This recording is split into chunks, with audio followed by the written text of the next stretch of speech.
Salutations à tous. La photo que vous voyez que j'affiche ici, c'est la photo de Macron et du chef militaire Brice Oligui, celui qui a renversé Ali Bongo au Gabon. Je vais vous parler de Macron et sa politique en même temps. Vous savez, des fois, il ne faut pas avoir peur de dire les choses. Même si les Africains aujourd'hui sont très éveillés, ont compris le jeu de la France, nous devons continuer à sensibiliser et dénoncer.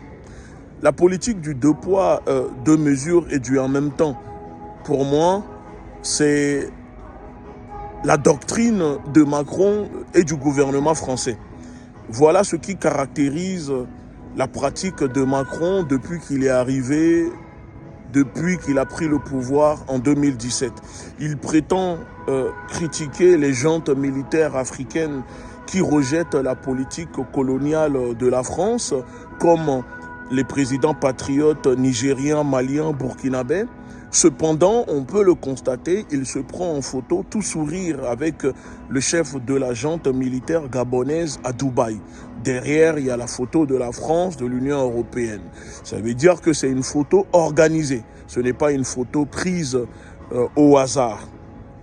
Donc, si il fait cela, et n'oublions pas aussi qu'il était l'un des seuls chefs d'État à se dépêcher au Tchad pour consommer le coup d'État militaire du fils Déby après l'assassinat du père par les militaires du régime.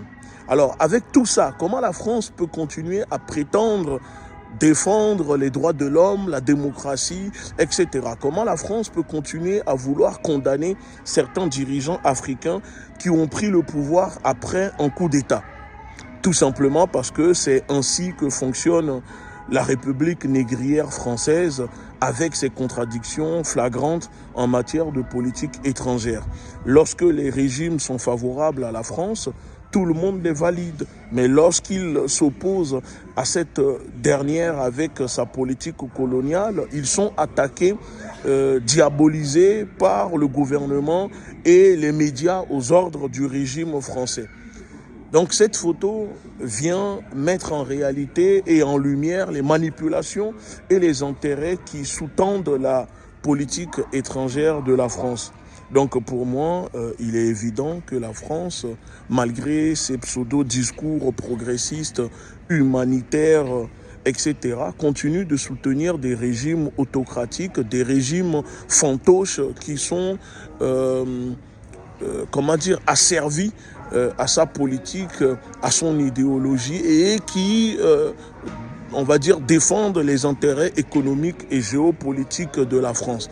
Donc pour moi, il est temps de dénoncer cela. Il est temps de demander des comptes aux dirigeants français, à la classe politique française qui est même devenue une classe politique prostituée, soumise aux États-Unis, parce qu'aujourd'hui, la France est une simple zone touristique, l'Europe est une colonie, et d'ailleurs une création de la CIA. Donc on peut comprendre pourquoi les politiques en France sont tous des larbins des États-Unis. Ensemble, faisons une réflexion collective.